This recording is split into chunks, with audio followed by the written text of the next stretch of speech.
Hi, I'm Dave from Sailing Laguna. Well, if you missed last episode on the Exumas, then I highly suggest you go back and check it out.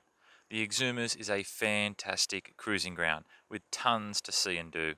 We visited the iguanas, we snorkeled on sunken plains, dinghy adventures through the islands, we swam in caves with tropical fish, delved deep into the Earth's crust, drove into caves in the tender, and played the underwater piano.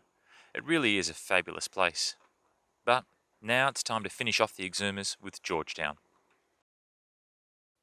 At the southern end of the Exumas, you will find the area known as Georgetown. Once again, it is a stunning location, but is most well known for being the southern reprovisioning base for many liveaboards. There's a large community of cruisers here, and every morning at 8 a.m. there's a cruisers net where you can find out what's going on, ask questions, or meet other people to hang out with. Sonny Malou, go ahead. Hey, good morning. We're the Lagoon 52. We're an Australian boat heading down to Grenada and ultimately across Panama and back to Australia. Okay, welcome. Another Australian boat, Lagoon 52. You can also use the net to find local expertise in all things boating. So here's the famous Jamal. How you guys doing? He also does fuel deliveries, Propane, laundry, ice, yeah, any special requests. Yeah, very good. I put a post on the Cruisers Net about doing a walk up to the monument. This is how we met the crew from Katua, who we ended up spending a bit of time with, but ultimately were just like one step behind for the next 5 weeks. The monument lookout gives you a great view over the bay. What is that, Campbell? There's whiting. Riding down there. What is it? It's customary for people to use the rocks down below to write your boat name. Again, you can see Sailing Gypsy's name. They are about actually 2 months ahead of us, and I've been using their videos to help plan ahead for our own travels. So thanks, Gypsy. Laguna is now recorded on the foreshore, but I don't have a photo of it, so if you do see it somewhere, please be sure to let us know.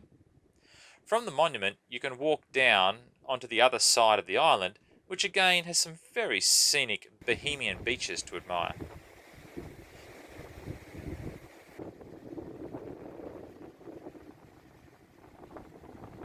Of course, it's not surprising that at the heart of such a large cruising community is a lovely little Bohemian bar, Chat and Chill. This place is exactly what you imagine it to be, with colourful signposts, wooden decks and open windows to let whatever breeze is blowing through the venue for passive cooling. It also has a large number of outdoor tables. To the rear you'll see some volleyball courts, and if you listen to the Cruisers Net, there's usually a game organised for each afternoon. The Cruisers Net also organises things like morning yoga, and I even got to have a jam session one afternoon thanks to the info on the Cruisers session.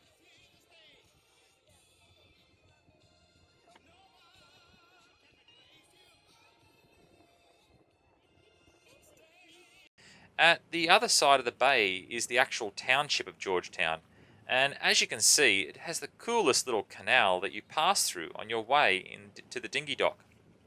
The dock even has free water, which only further draws cruisers into the local shops. Speaking of the dinghy dock, these photos show just how busy it can get in Georgetown. It's not uncommon to have 400 boats in the anchorage in peak times through the winter. Of course, we arrived just after the peak season and during COVID, so we never had any trouble finding a spot to pull up, but this was pretty early in the morning. Anyway, the dock is right next to the Exuma market, who I think actually provide the free water. And you can get all of your grocery needs there. And there's also a little trash truck parked right next door. Certainly do. The place really is well set up for cruisers. Now, I'd love to show you all the other things in Georgetown, such as Peace and Plenty and the Art Trail and Sand Dollar Beach and the snorkeling and spearfishing, etc., etc., but either I didn't film it or we didn't get to do it. See, we headed over to Long Island with all intentions of coming back, but we just never did. And I guess the nice thing about that, though, is that there's still things for us to explore if we ever do come back. Oh, hang on. I mean, not ever. I mean, when we come back. A movie.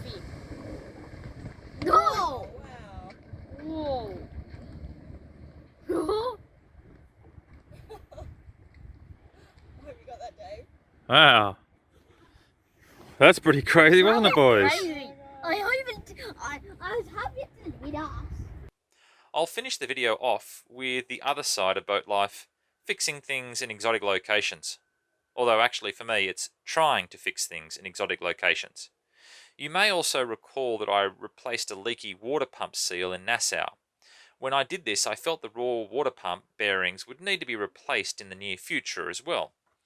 While we were in Georgetown, I took the raw water pump off the engine and stripped it down. Of course, after watching a few YouTube videos that showed some of the process.